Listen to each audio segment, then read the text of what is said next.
नमस्कार मित्रों। तो पिछले वर्ग में जहां हम रुके थे वहां से आगे जो है वह शुरू कर रहे हैं।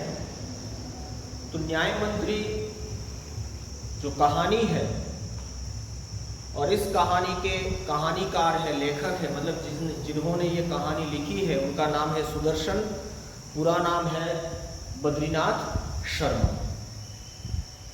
तो ये कहानी न्याय मंत्री मतलब पूरे राज्य की या पूरे देश का न्याय तंत्र या न्याय की जो व्यवस्था करता है या व्यवस्था करने की सभी लोगों को समान न्याय दिलाने की जिम्मेवारी जो है जिनके ऊपर होती है वह होता है न्याय मंत्री।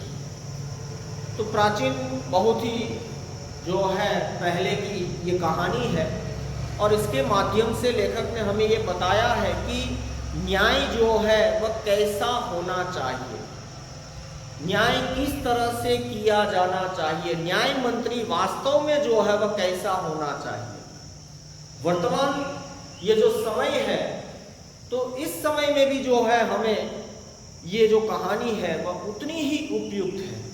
आज इसकी बहुत ही ज़्यादा आवश्यकता है जब हम देखते हैं कि पूरे देश में चारों ओर जो है अन्याय हो रहा है, लोगों को न्याय नहीं मिल रहा है। तो ऐसे समय में ये कहानी हमें ये सिखाती है कि न्याय जो है वह वास्तव में कैसा होना चाहिए, न्याय मंत्री जो होता है वह कैसा होना चाहिए। तो ये कहानी है, बताया था कि सम्राट जो अशोक बहुत ही बड़े जो है वह राजा थे, महाराज थे। तो वह न्याय मंत्री की तलाश करने के लिए वेश बदलकर जो है वह निकल जाते हैं, सामान्य व्यक्ति का वेश धारण करते हैं और वह जाते हैं। चलते चलते एक छोटा सा गांव जो है वह आता है। गांव के बाहर एक छोटा सा जो है वह मकान है और उस मकान में जो है बाहर से शाम का वक्त ये हो गया था, अंधेरा जो है चारों ओर धीरे धीरे वह फैलने लगा। बाहर से जो है दरवाज़ा खटखटाया, अंदर से एक व्यक्ति ने मतलब जो है वह दरवाज़ा खोला, पूछा कि कौन हो। कहा कि मैं एक परदेशी हूँ, बाहर से आया हूँ और एक रात जो है वह काटना चाहता हूँ। अंधेरा हो चुका है, मुझे दूसरे शहर जाना है, दूसरे नगर जाना है, लेकिन अंधकार हो चुका है, अंधेरा हो चुका है। तो एक रात क्या आप मुझे अपने घर में रहने दे सकते हैं? तो मैंने आपको बताया था अतिथि देवो भव, ये ब्राह्मण शिशुपाल का घर था और कहा कि ये तो मेरा सौभाग्य है कि आप जो है मेहमान बनकर मेरे यहाँ आए, आपके आने से मेरा ये घर जो है वो पवित्र हो गया। आइए। उस परदेशी व्यक्ति को जो है बिठाया, मतलब सत्कार किया, स्वागत किया। फिर जो है शाम का वक्त था, स्वाभाविक है भोजन जो है करवाया और उसके बाद दोनों जो है वो बातें करने लगे। अब ये जो था शिशुपाल, उन्होंने कहा कि आजकल हमारे देश में बहुत ही अन्याय हो रहा है, लोगों को न्याय जो है वह नहीं मिल रहा है। तो उस परदेशी युवक ने कहा कि ये तुम्हारी गलत बात है, तुम्हारी ये जो बात है उस बात से मैं सहमत नहीं हूं, ऐसा नहीं हो सकता। बातें करना सरल है, तुम कह सकते हो, लेकिन करना जो है वो बहुत ही कठिन है। तुम्हारी बात से मैं सहमत नहीं हूं। तो परदेशी युवक ने कहा कि अगर मुझे मौका मिले तो मैं दिखा दूं कि न्याय जो है वह कैसे करना चाहिए, न्याय कैसा होना चाहिए, न्याय किसे कहते हैं। अगर मुझे मौका मिले तो मैं ये जो है वो बता दूं। तो उस परदेशी युवक ने कहा कि तुम मौका चाहते हो? तो शिशुपाल ने कहा कि हाँ, मौका चाहता हूं। कहा कि तुम्हें अगर न्याय मंत्री बना दिया जाए तो कहीं पर अन्याय नहीं होगा? कहा कि नहीं, कहीं पर अन्याय नहीं होगा। जो भी अगर जो है अपराध करेगा उसको सजा मिलेगी। तो कहा उस परदेशी युवक ने कि विचार कर लो, बोलना तो सरल है लेकिन करके दिखाना जो है वह बहुत ही कठिन है। तो शिशुपाल ने कहा कि मैं ब्राह्मण हूँ और ब्राह्मण के लिए जो है कुछ भी कठिन नहीं है। तो वो परदेशी युवक जो है हंसता है, मन ही मन हंसता है, फिर दोनों बातें करते करते सो जाते हैं। आगे जो है सुबह उठकर परदेशी ने शिशुपाल को धन्यवाद देकर उनसे विदा ली। सवेरा हो गया, जो है दोनों उठे।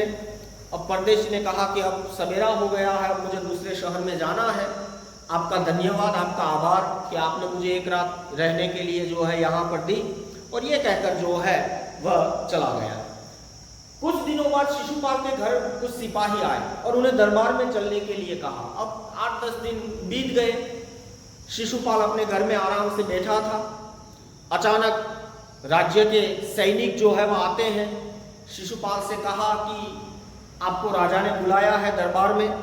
शिशुपाल सहम गए। सहम जाना एक मुहावरा है जो है कि सहम जाना। अब सहम जाना का अर्थ होता है डर जाना। सहम जाना मतलब डर जाना। तो डर गए कि अचानक जो है दरबार में राजा ने मुझे बुलाया। क्यों बुलाया होगा? मेरी कोई गलती हुई? मैंने कोई अपराध किया? अचानक जो है आप कभी अपने घर में अकेले बैठे हैं और मान लीजिए पुलिस आए और कहा कि आपको पुलिस थाने में बड़े अफसर ने, बड़े अधिकारी ने आपको बुलाया, तो डर तो लगेगा ना कि अचानक जो है मेरा कोई गुनाह नहीं, मेरा कोई ये अपराध नहीं, मेरी कोई ऐसी बात नहीं, तो मुझे क्यों बुलाया होगा? डर लगेगा। तो शिशुपाल भी डर गया। वे समझ नहीं सके कि सम्राट ने उन्हें क्यों बुलाया है। उसकी समझ में ये नहीं आ रहा था। विचार करता है कि राजा ने मुझे क्यों बुलाया होगा। कहीं उस परदेशी ने तो सम्राट से झूठी सच्ची शिकायत नहीं कर दी। उसकी समझ में आया कि 2-3 दिन पहले, 7-8 दिन पहले एक परदेशी युवक मेरे यहाँ आया था और मैंने उससे बहुत सारी ऐसी बातें कही थी। उसे कहा था कि राज्य में अन्याय हो रहा है, कहीं पर न्याय नहीं हो रहा। तो कहीं वह राजा के पास पहुंच गया होगा वह युवक और राजा से जाकर उसने मेरी शिकायत मतलब फरियाद, मेरी फरियाद जो है, मेरी शिकायत शायद उसने कर दी होगी। तो अब राजा ने मुझे बुलाया और अवश्य जो है मुझे सजा मिलेगी। दरबार में पहुंचकर शिशुपाल का कलेजा धड़कने लगा जब उन्होंने देखा कि परदेशी ही सम्राट अशोक है। लेकिन जैसे ही वह गया दरबार में, सम्राट अपने सिंहासन पर जो है, सिंहासन जो होता है ना, सिंह की आकृति वाला आसन, मतलब राजा का जो आसन होता है उसे सिंहासन कहते हैं। शब्द समूह के लिए एक शब्द दीजिए, उसमें होता है, ये पूछा जाता है, सिंह की आकृति से बना हुआ आसन अथवा सिंह की आकृति वाला आसन। एक शब्द में हमें उत्तर देना है सिंहासन। इस तरह से होता है, ये जो है सिंहासन यहाँ पर है। तो राजा जो है अपने दरबार में बैठे थे। जैसे ही शिशुपाल गए, देखा राजा को, सम्राट को, तो एकदम कलेजा धड़कने लगा। मतलब कि उसकी धड़कनें तेज हो गई, पूरी तरह से डर गया। क्यों डर गया? क्योंकि राजा जो है और कोई नहीं बल्कि जो उसके यहाँ परदेशी आया था 8-10 दिन पहले, जो वेश बदलकर, परदेशी का वेश धारण करके जो युवक आया था, वही जो है वह राजा है। वो पहचानता तो था नहीं, राजा को देखा नहीं था। देखा राजा को तो मतलब एकदम डर गया कि अरे ये तो 2-3 दिन पहले मेरे यहाँ आया था, ये तो परदेशी युवक है।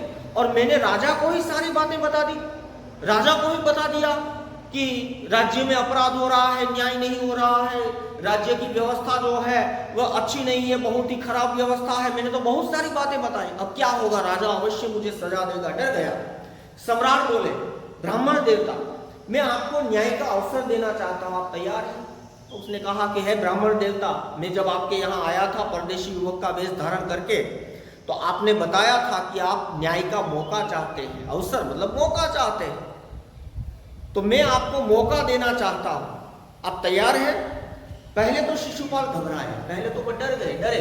उसे लगा कि राजा मेरा मजाक उड़ा रहे हैं, मस्ती कर रहे हैं, मजाक कर रहे हैं। लेकिन फिर हिम्मत करके बोले, कहा यदि सम्राट की यही इच्छा है तो मैं तैयार हूं। उसने कहा कि आप राजा है, अगर राजा की इच्छा है तो मैं तैयार हूं, ठीक है, आप मुझे मौका दीजिए।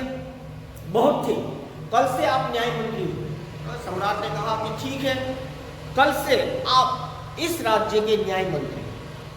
सम्राट ने कहा और अपने हाथ से अंगूठी उतारकर शिशुपाल को पहना दी। तो राजा ने कहा कि कल से आप जो है इस राज्य के, हमारे राज्य के जो है आप नए न्याय मंत्री, न्याय करने की, सभी लोगों को जो है वह न्याय दिलाने की जिम्मेवारी अब आपकी, आप कल से इस राज्य के न्याय मंत्री। और ये कहकर अंगूठी जो थी हाथ में, राजमुद्रा, राज्य की जो निशानी होती है उसे कहते हैं राजमुद्रा, अंगूठी जो थी वह निकाली और कहा कि ये जो है वह निशानी इस राज्य की, आप कल से जो है वह न्याय मंत्री हो गए। यह सम्राट अशोक की राजमुद्रा थी। राजमुद्रा मतलब राज्य की निशानी, एक सिंबल होता है ना राज्य की जो है वह निशानी, तो ये निशानी थी और ये पहना दी, कहा कि आप जो है कल से इस राज्य के न्याय मंत्री हुए, ये जो है आपका पद कल से न्याय मंत्री का पद। अब शिशुपाल न्याय मंत्री थे, शिशुपाल न्याय मंत्री बन गए। उन्होंने राज्य की समुचित व्यवस्था करना आरंभ कर दिया, सारी अच्छी तरह से जो है वह न्याय की व्यवस्था जो है वह करना वह शुरू कर देते हैं। उनके सुप्रबंध से राज्य में पूरी तरह शांति रहने लगी। इतनी अच्छी व्यवस्था की शिशुपाल ने कि सारे राज्य में जो है वह मतलब शांति एकदम रहने लगी, सभी लोग एकदम शांति से रहने लगे, किसी को किसी प्रकार का भय नहीं था, लोग दरवाजा तक खुले छोड़ जाते थे, अब किसी को डर ही नहीं, किसी लूटपाट का, चोरी का, किसी तरह का डर नहीं, हत्या का, खून खराबा, किसी का डर नहीं, एकदम शांति से लोग रहने लगे। कहीं कोई लोग बाहर जाते किसी दूसरे शहर में या किसी दूसरे गांव में या कहीं पर काम करने के लिए, तो अपने घर का दरवाजा भी खुला छोड़कर चले जाते थे, किसी तरह का चोरी का, लूट का, किसी का डर ही नहीं था, एकदम शांति से। इतनी अच्छी व्यवस्था शिशुपाल ने जो है वह कर दी।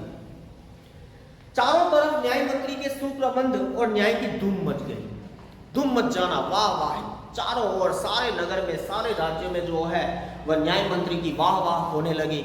सभी लोग कहने लगे कि न्याय मंत्री हो तो वह शिशुपाल जैसा होना चाहिए, ये जो न्याय मंत्री है वह बहुत ही जो है अच्छा है, उसकी वाहवाही होने लगी उसकी व्यवस्था की। लगभग 1 महीने बाद किसी ने रात में एक पहरेदार की हत्या कर दी। 1 महीने तक एकदम शांति रहती है पूरे राज्य में, लेकिन 1 महीने के बाद अचानक एक रात किसी एक व्यक्ति का खून हो जाता है। कोई व्यक्ति जो है किसी एक व्यक्ति का जो है वो खून कर देता है, मतलब पहरेदार, राज्य का जो पहरेदार होता है, पहरा जो देता है, रात के समय में जो जागता है ना, पहरा देता है, तो उसे कहते हैं पहरेदार, पहरा देने वाला, तो वह है पहरेदार। तो रात के समय में पहरेदार पहरा दे रहा था, अचानक कोई व्यक्ति वहां आता है, उसका खून करके चला जाता है, पहरेदार की हत्या हो जाती है। सुबह होते ही यह बात चारों तरफ फैल गई, जैसे ही सवेरा होता है सारे राज्य में ये बात फैल गई कि पहरेदार की हत्या हो गई, किसी ने पहरेदार की हत्या कर दी, पहरेदार की हत्या हो गई। लोग बड़े हैरान थे, लोग एकदम हैरान रह जाते हैं, चकित रह जाते हैं कि शिशुपाल ने इतनी अच्छी व्यवस्था की, इतना सुंदर आयोजन किया, इतना सब कुछ करने के बाद भी हत्या कैसे हो गई? हत्या किस तरह से जो है कोई कर सकता है? शिशुपाल की तो नींद ही उड़ गई। अब शिशुपाल ने ये खबर सुनी तो वह तो उसकी नींद गायब हो जाती, एकदम टेंशन में चिंतित हो जाता कि मैंने इतनी सुंदर व्यवस्था की, इतना सब आयोजन किया और अचानक इस तरह से हत्या हो जाती है। हत्या करने वाला कौन है? वह तो उसकी जो है नींद हराम हो जाती है, नींद उड़ जाती है। उन्होंने खाना पीना छोड़कर अपराधी का पता लगाने में रात दिन एक कर दिया, रात दिन एक करना, खूब मेहनत करना। हत्यारा कौन है, हत्या किसने की, खूनी कौन है, तो खूनी का पता लगाने के लिए खाना पीना छोड़कर, सारे काम छोड़कर जो है वह काम पर लग जाता है। दिन रात जो है हत्यारा कौन है, हत्यारा कौन है, उसकी तलाश में जो है वह लगा देता है। बहुत प्रयत्न करने के बाद जब अपराधी का पता चला तो शिशुपाल के आश्चर्य का ठिकाना न रहा। तो बहुत ही प्रयत्न किया और बहुत प्रयत्न करने के बाद शिशुपाल को हत्यारे का पता चला, और जैसे ही हत्यारे का पता चला तो उसे बहुत ही आश्चर्य होता है। आश्चर्य को गुजराती में कहते हैं नवाई। बहुत ही उसे यकीन नहीं होता, उसे विश्वास नहीं होता, स्वयं सम्राट ने उस पहरेदार की हत्या की थी। अब उसे आश्चर्य क्यों होता है? क्योंकि स्वयं राजा ने जो है वह अपराधी का खून किया था, राजा हत्यारा था, सम्राट अशोक ने खून किया था। अब क्या करें? सम्राट को अपराधी घोषित करना बहुत ही कठिन काम था। अब राजा को जो है वह तो राजा है, अब राजा को अपराधी कैसे बताया जाए? गुजराती में आपने सुना होगा, सिंह जे होय ए सिंह ने कोई एम न कहेवाय, सिंह ने આપણે એમ ન કહી શકીએ કે તારું મોઢું બંધાય। સિંહ ને એમ કહેવાય? હિંમત ચાલે? સિંહ ने જઈને એમ કહે કે સિંહ તારું મોઢું બંધાય? આપણી હિંમત ન ચાલે। तो उसी तरह अब राजा को कैसे कहा जाए कि तू खूनी है, तूने हत्या की है? शिशुपाल करे भी तो क्या करे? वो चिंतित एकदम टेंशन में आ जाता है कि अब क्या करें। एक और न्याय था, एक और राजा है, एक और वे न्याय मंत्री थे और दूसरी ओर सम्राट के सेवक। परंतु न्याय की दृष्टि में सम्राट और साधारण व्यक्ति में कोई अंतर नहीं होता। एक और वह न्याय मंत्री था, न्याय दिलाना ये उसकी जिम्मेवारी थी, ये उसका कर्तव्य था, और दूसरी ओर वह राजा का नौकर था, राजा का सेवक था। तो क्या करें? करें भी तो क्या करें? लेकिन न्याय की दृष्टि में जो है वह न्याय की दृष्टि से देखता है, और न्याय की दृष्टि में राजा और सामान्य व्यक्ति ये दोनों जो है वह समान ही होते हैं, उसमें कोई अंतर नहीं होता। चाहे अगर राजा खून करता है तो उसको भी सजा मिलनी चाहिए, सामान्य व्यक्ति अगर खून करता है या कोई गुनाह करता है तो उसको सजा मिलनी चाहिए। न्याय की दृष्टि में ये सही है। तो अगले दिन शिशुपाल दरबार में पहुंचे। दूसरे दिन जो है वो दरबार में जा गए। सम्राट अशोक सिंहासन पर बैठे हुए थे। अशोक जो है अपने आसन पर बैठे थे। आते ही उन्होंने शिशुपाल से पूछा, अपराधी का पता चला? आते ही शिशुपाल आए। राजा ने पूछा कि अपराधी का पता लगाया? न्याय मंत्री ने साहसपूर्वक कहा, जी हाँ, चल गया। उसने कहा कि हाँ, लगा लिया, पता चल गया, हिम्मतपूर्वक कहा। तो फिर उसे उपस्थित करो। कहा कि इसे यहां पर मेरे सामने लाओ, अपराधी को। न्याय मंत्री कुछ रुके, पहले तो रुके, फिर अपने उच्च अधिकारी को संकेत करते हुए बोले। फिर उनका जो अधिकारी था बड़ा, उस अधिकारी को इशारा किया, ऐसे हाथों से कहा कि धनवीर, इन्हें गिरफ्तार कर लो, मैं आज्ञा देता हूं। कहा कि धनवीर, इसको गिरफ्तार कर लो, मैं आज्ञा देता हूं। संकेत सम्राट की ओर था। इशारा किस संकेत मतलब इशारा किसकी ओर? कहा धनवीर था उसका, यहां पर कहा धनवीर, इसको गिरफ्तार कर लो, मतलब कि राजा को गिरफ्तार कर लो। दरबार में निस्तब्धता छा गई। जैसे ही शिशुपाल ने कहा कि इसको गिरफ्तार कर लो, राजा को गिरफ्तार करने के लिए कहा, तो सारे दरबार में बहुत सारे लोग बैठे थे। एकदम निस्तब्धता मतलब शांति फैल जाती है, कोई कुछ जो है वो बोलता, एकदम शांत माहौल हो जाता है। सम्राट का चेहरा क्रोध से लाल हो गया, और जैसे ही सम्राट को इस तरह से कहा शिशुपाल ने कि राजा को गिरफ्तार कर लो इसको, तो सम्राट अशोक जो था वह एकदम क्रोध से एकदम उसका चेहरा जो है एकदम लाल हो जाता है, एकदम क्रोधित हो जाते हैं, बहुत ही क्रोधित हो जाते हैं। वे सिंहासन से खड़े हो गए और बोले, इतना साहस, अपने आसन से एकदम खड़े हो जाते हैं और खड़े होकर कहा कि इतनी हिम्मत, इतना साहस, मैं कौन हूं तुम्हें पता है? मैं राजा हूं, और राजा को तू अपराधी कहता है, राजा को तू खूनी कहता है, राजा को तू जो है जेल में बंद करता है, बंद करने के लिए कहता है। हिम्मत, इतना साहस, एकदम जो है क्रोधित हो जाए। न्याय मंत्री ने ऐसा भाव प्रकट किया जैसे कुछ सुना ही न हो। तो न्याय मंत्री ने ऐसा भाव प्रकट किया चेहरे पर कि मानो उसने राजा की बात सुनी ही न हो, अनसुनी कह दी। उसने मानो राजा जो बोल उसने मतलब सुना ही नहीं। उन्होंने अपने शब्दों को फिर दोहराया। फिर से उन्होंने कहा, धनवीर, देखते क्या हो, अपराधी को गिरफ्तार करो। धनवीर कहा कि धनवीर, देखते क्या हो, अपराधी है राजा, इसको गिरफ्तार करो। दूसरे ही क्षण सम्राट के हाथों में हथकड़ी पड़ गई, और जैसे ही धनवीर जो था, उनको तो अपने अधिकारी की बात माननी पड़ती है, तो जो है वह जाता है, सम्राट के हाथों में हथकड़ी जो है वह पहना देता है, गिरफ्तार कर लेता है। न्याय मंत्री ने कहा, अशोक, तुम पर पहरेदार की हत्या का आरोप लगाया जाता है, तुम इसका क्या उत्तर देते हो? सम्राट होठ काट कर रह गए। कहा कि सम्राट, तुम पर जो है अपराधी की मतलब जो है एक पहरेदार की हत्या का आरोप जो है तुम पर लगाया जाता है, तुम इसका जो है क्या जवाब देना चाहते हो? इसके बारे में तुम बोलना चाहते हो? जैसे ही राजा ने ये सुना तो होठ काट कर रह गए। होठ काट कर रह जाना मतलब चकित हो जाना, आश्चर्य, उसे भी विश्वास नहीं हो रहा था, तो एकदम चकित हो गए। न्याय मंत्री ने फिर पूछा, तो तुम अपराध स्वीकार करते हो? न्याय मंत्री ने कहा कि तुम्हारा ये अपराध है, तुम अपना अपराध, अपना गुनाह स्वीकार करते हो, मानते हो तुमने हत्या की है? कहा, हाँ मैंने उसे मारा अवश्य है, पर उद्दंड था। सम्राट ने जवाब दिया, कहा कि हाँ मैंने उसे मारा है, लेकिन वो उद्दंड था, मतलब अविवेकी था। वो लोगों को हैरान करता था, लोगों को परेशान करता था, निर्दोष लोगों को मारता था, इसीलिए मैंने उसका खून कर दिया। तो कहा, वो उद्दंड था या नहीं?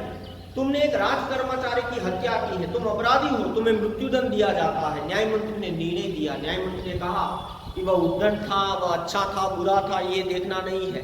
तुमने एक राज्य के कर्मचारी की हत्या की है, और राज्य के कर्मचारी की हत्या करने की सजा तुम्हें मिलेगी, तुम्हें मृत्युदंड, मौत की सजा जो है वह सुनाई जाती है, तुम्हें मौत की सजा मिलेगी। तो न्याय मंत्री ने ये न्याय किया, निर्णय दिया। सभा में सन्नाटा छा गया। सभा में एकदम सन्नाटा छा जाना मतलब एकदम शांत जो है पूरी सभा हो जाती है, एकदम शांति फैल जाती है सारी सभा में। न्याय मंत्री का निर्णय सुन सम्राट ने सिर झुका लिया। अब न्याय मंत्री का निर्णय सुनकर सम्राट ने जो है ऐसे नीचे जो है वह सिर अपना झुका लिया। वे तो स्वयं शिशुपाल की परीक्षा में सफल हो गए थे। सम्राट का हृदय ऐसे व्यक्ति को पाकर गदगद हो रहा था।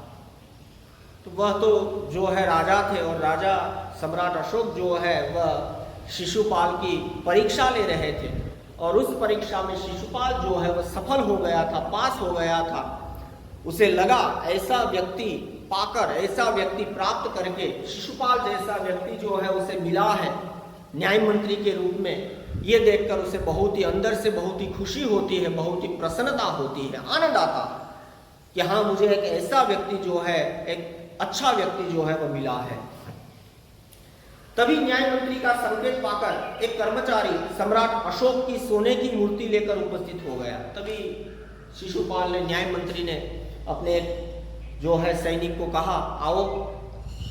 उसका इशारा प्राप्त करके जो है वह आए, और सोने की जो है सम्राट की एक बड़ी सोने की मूर्ति लेकर जो है वह अंदर आया। न्याय मंत्री ने खड़े होकर कहा, वह खड़े हुए कहा, सज्जनों, यह सच है कि मैं न्याय मंत्री हूँ, और यह भी सच है कि अपराधी को दंड मिलना चाहिए, परंतु अपराधी और कोई नहीं, स्वयं सम्राट। कहा कि यह सच है कि सम्राट जो है, मैं न्याय मंत्री हूँ, सम्राट जो है अशोक वह अपराधी है, उसने खून किया है, अपराधी को सजा मिलनी चाहिए, लेकिन अपराधी जो है वह और कोई नहीं बल्कि राजा है। राजा स्वयं अपराधी है, और शास्त्रों में राजा को ईश्वर का रूप माना गया है, इसलिए उसे ईश्वर ही दंड दे सकता है। और हमारे शास्त्रों में जो है वह लिखा है, बताया है कि राजा को दंड जो है वह हम नहीं दे सकते, राजा को दंड जो है वह ईश्वर ही दे सकता है। अतएव मैं आज्ञा देता हूं कि सम्राट को चेतावनी देकर छोड़ दिया जाए, और उनके स्थान पर इस सोने की मूर्ति को फांसी पर लटका दिया जाए, जिससे लोगों को शिक्षा मिले।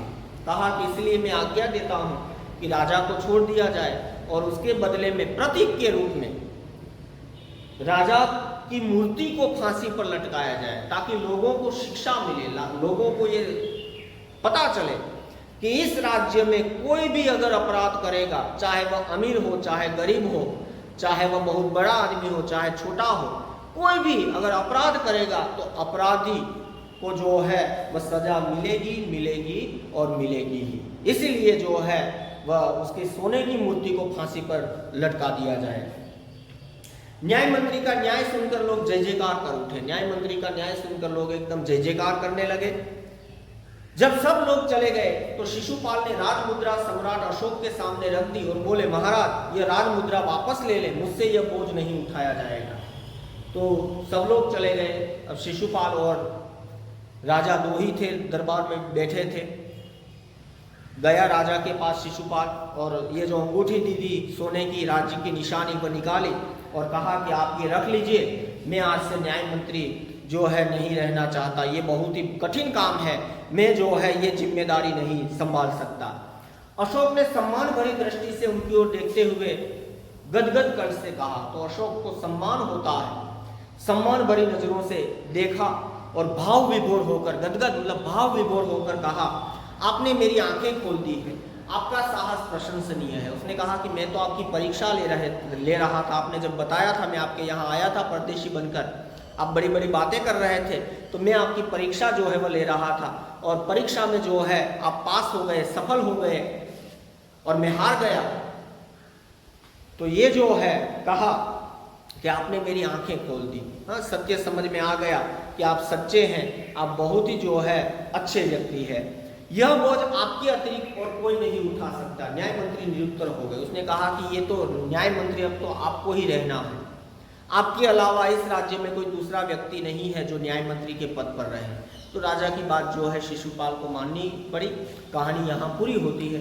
अब कहानी के माध्यम से लेखक ने ये बताया है कि न्याय मंत्री कैसा होना चाहिए, शिशुपाल जैसा। हम देखते हैं वर्तमान समय में बहुत सारे ऐसे लोग हैं जो बहुत सारे अपराध करते हैं, बहुत सारे गुनाह करते हैं, लेकिन पैसों के बल पर जो है वह छूट जाते हैं। न्याय मंत्री जो होता है, जिसके ऊपर ये जिम्मेवारी होती है, जिसका ये काम होता है न्याय दिलाना, सजा देना, तो वह पैसे लेकर जो है ऐसे लोगों को जो है वो छोड़ देते हैं। तो चारों ओर अन्याय ही अन्याय है। आप देख रहे हैं बहुत सारे, हमारा जो माहौल है आसपास आप देखें, तो ऐसे समय में ये कहानी हमें ये सीख देती है, ये हमें दिखाती है, ये बताती है कि न्याय मंत्री कैसा होना चाहिए। तो शिशुपाल जैसा होना चाहिए, ईमानदार, सच्चा, चाहे राजा हो चाहे प्रजा हो। गलत अगर पैसे वाला आदमी या बहुत ही बड़ा आदमी जो है जिसको हम कहते हैं, अगर वह गलत है तो हमें कहना चाहिए कि तू गलत है। तो ये एक हिम्मत होनी चाहिए, एक साहस होना चाहिए। न्याय मंत्री जो है वास्तव में शिशुपाल जैसा होना चाहिए। तो यहाँ पर ये कहानी जो है वो पूरी होती है। आप जो है एक बार जो है रिपीट आप कहानी कर सकते हैं अपने घर पर, एकदम सरल भाषा में लिखी हुई है, आराम से जो है आप पढ़ें। और ये क्लास जो है हम यहाँ पर समाप्त करते हैं। धन्यवाद।